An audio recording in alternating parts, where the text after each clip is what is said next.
Okay, before I get into this review, I want to let you guys know I did not see this in the theater. I actually saw this on Disney Plus. It just dropped this morning. I actually had a chance to watch it. So my view is going to be completely different than everybody else's view after seeing it for the first time in the movies. I've watched 8 reviewers. They were consistent all the way through. I'm not going to say that they're liars, but after hearing them be consistent all the way through, I believe that Disney Plus heavily edited this film. So my review is going to be a lot different than theirs. So I just want to get that out there and let you guys know that. But other than that, let's get started with this review.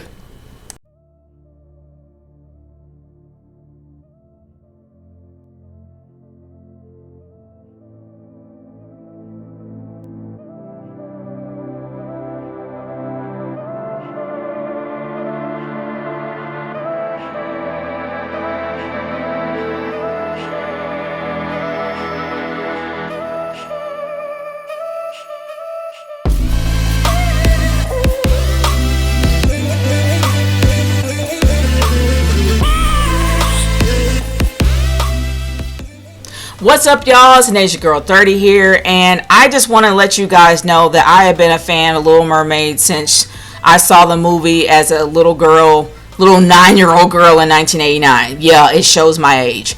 I actually remember this in theaters. I went out there with my family, and I enjoyed every bit of The Little Mermaid. Ursula scared me a little bit, but not too much, but I really did enjoy the movie. So when it came out in the series, I watched pretty much all the series on up to the very end. I think it was for Disney Afternoon. I watched Little Mermaid every time it came on. Then I ended up watching all 4 movies that came out. I saw the sequel of The Little Mermaid, and then I saw the 2 movies after that. And especially the last one, which was about her mom. And I watched pretty much anything about Little Mermaid. So when I found out that Halle Bailey was playing her, I wasn't a big fan. Mainly because I don't want my Ariel to be replaced. And it seems like that's what Disney is doing. They're trying to replace Ariel just for marketing. And that really does bother me a little bit. It did bother me a little bit. But I want to say this.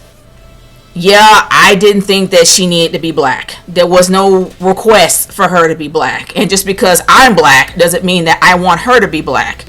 As long as the person that is playing her respects the actual character of the 1989 film, that's the same essence of that version of Ariel in the new one, I'm fine. I don't care if she's black or, well, yeah, I'd rather have the actual authentic character that I've seen in 1989. I'm not gonna lie, I do care.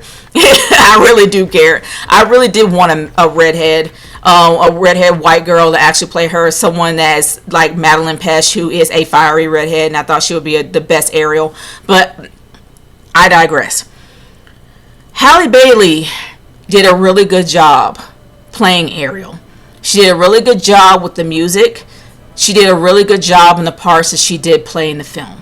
She wasn't as feisty as Ariel in the 1989 version, but she still played a good enough character to where she did her justice. So I'm not going to fault her. There are some directions that I think the director took that didn't make any sense to me, but I'm not going to really blame her on that. When it came to Part of Your World was a bit off-putting because the tone was really off. For the 1989 version, when Jodie Benson actually sang Ariel, but when she sang A Part of Your World as Ariel, it was more of a longing. It was more of, I want to be where the people are.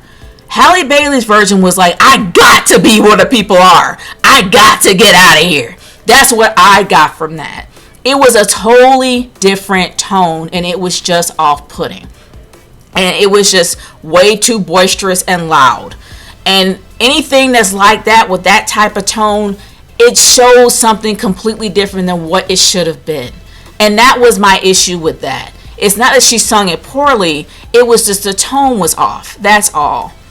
And I'm not going to really get too much into Trident because the editing probably was heavily done in what I watched. So whatever they watched in the films is totally different. But in this version, he was more of a concerned dad. A very overprotective dad. To where, he would do anything to protect his his daughters, especially his little one. And the fact that he called her little one shows that he loved his daughter. That was his youngest child. So he definitely loved her. At least that's what I get from it. Now, when it comes to Ursula, everybody just praised Melissa McCarthy for playing Ursula. Now, when it comes to Pat Carroll, no one can replace Pat Carroll. But it's honestly, she was impersonating Pat Carroll. But I don't think Jenny, why did I call her Jenny McCarthy? Melissa McCarthy cannot portray Pat Carroll. She cannot be Pat Carroll.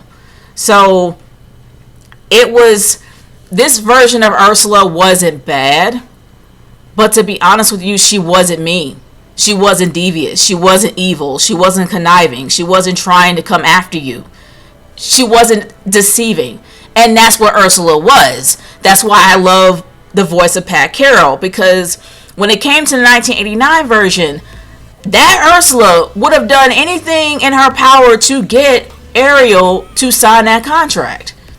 And she was literally sneaky as a snake, and as well as Flotsam and Jetsam. I think it's Flotsam and Jetsam or Flotsam and Getsam. Either or, her two pet eels had an incredible amount of, they had personality as well. And they were really, really devious in the 1989 animated film. They didn't really have much here. They were just eels. So I'm like, okay, so you have a talking crab and a talking flounder. How come you just don't have them to talk to? I don't know. That's just me. But either way, I just don't think that she was mean enough. I think that she was loud. She can always be loud, but she just wasn't mean enough. She wasn't awful, though. She just wasn't Ursula. But other than that, Eric. A lot of people kept saying that Eric was a simp. To be honest, Eric was not a simp. And I'm kind of happy that I watched the first season of Siren, because it gave me an understanding on how the Siren song works. Once the Siren song is heard, men go insane, to where that the reason why they fall to their deaths is that they fall off the boat trying to go after the person singing the song. They're entranced by it. They're enchanted by it.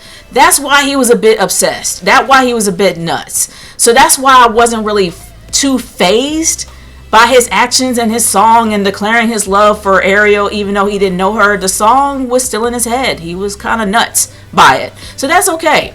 So I was fine with Eric. And speaking of Eric, I love the chemistry between him and Ariel. I thought it was adorable. I thought it was cute. I absolutely loved it.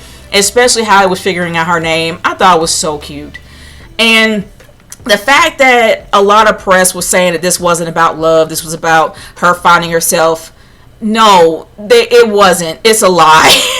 At least from what I've seen. It might have been in the original uncut version that was in the theaters. But the one that I saw that was heavily edited, I didn't get that. There was a lot of love in this. And I loved it. I really did. It made me ship them really hard.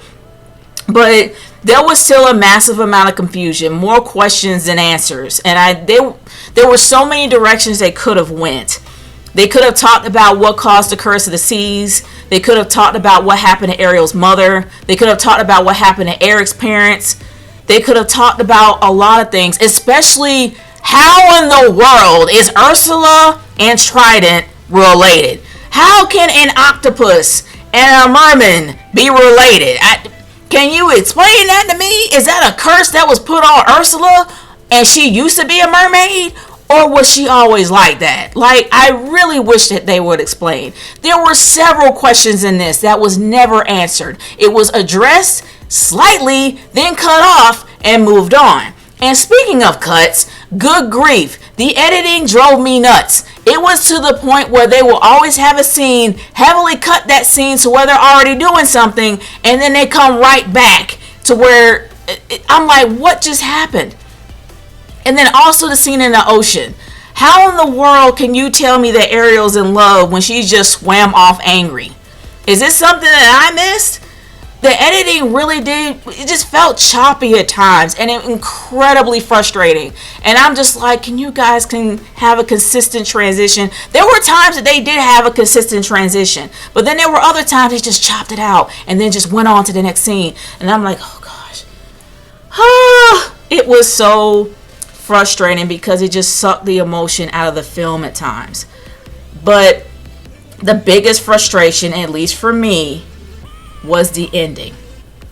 That really bothered me a lot. Not only that, it was the point to where it was more of a bummer than anything else.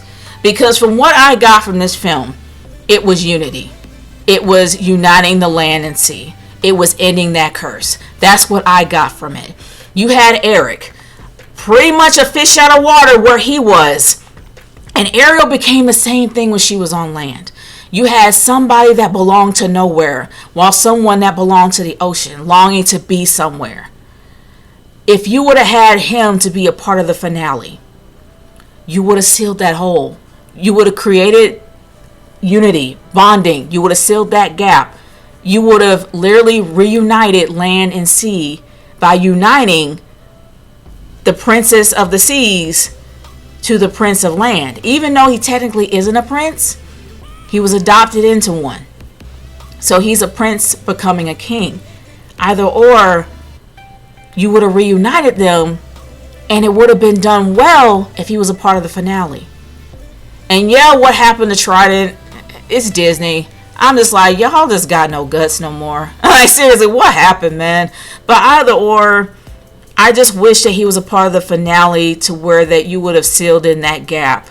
And it would have made more sense and caused a huge amount of respect between him and Triton. Just like how it was in 1989. When you had Eric being a part of the finale, he was acknowledged by the king of the ocean, reuniting the land and sea. That's what made it important. It's not because, oh, she had to do it because she had to be the boss. No. You want to do right by the narrative. That's the important thing. And that's what they really missed out on. And this could have made the movie so much better. It could have gave so many eyes, so many different views, and literally sealed everything up in a nice little bow if they just did that. And that was really disappointing when they didn't. But is this movie overall bad? Is it terrible? Is it trash? I can't say that because I didn't see the one in the theaters. So I can't say it was or not. But from what I've seen on Disney Plus, their version is a lot better. Their version is leaps and bounds better. If it was a woke bunch of piece of trash that was in theaters, this wasn't. So honestly, if I had to give it a rating, the one on Disney Plus, I have to give it a 3 out of 5. This is actually something that you can sit down and watch with your kids or even watch with your family. Maybe watch by yourself a few times. This really isn't that bad, except for Scuttlebutt. Scuttlebutt sucks. It will always suck. It was terrible. As well as Aquafina playing Scuttle. Good grief. Annoying. You can tolerate her, but you can't tolerate Scuttlebutt. No. But I digress. Guys, those are my thoughts. That is my rating for The Little Mermaid. Tell me what your thoughts are about The Little Mermaid 2023 in the comments below. Did you see the 1989 version? If you have, I want to know what your comparison is between that and this movie in the comments below. And if you like what I'm wearing, I actually have my own merch store at TheNaturegirl30's.com. So if you like it, it's actually on there. You get 50% off of your order. So if you like it, you can go there. But other than that, no more plugs for me. Let me know how you feel in the comments below, especially about this movie, and I'll talk to you guys later. Peace out.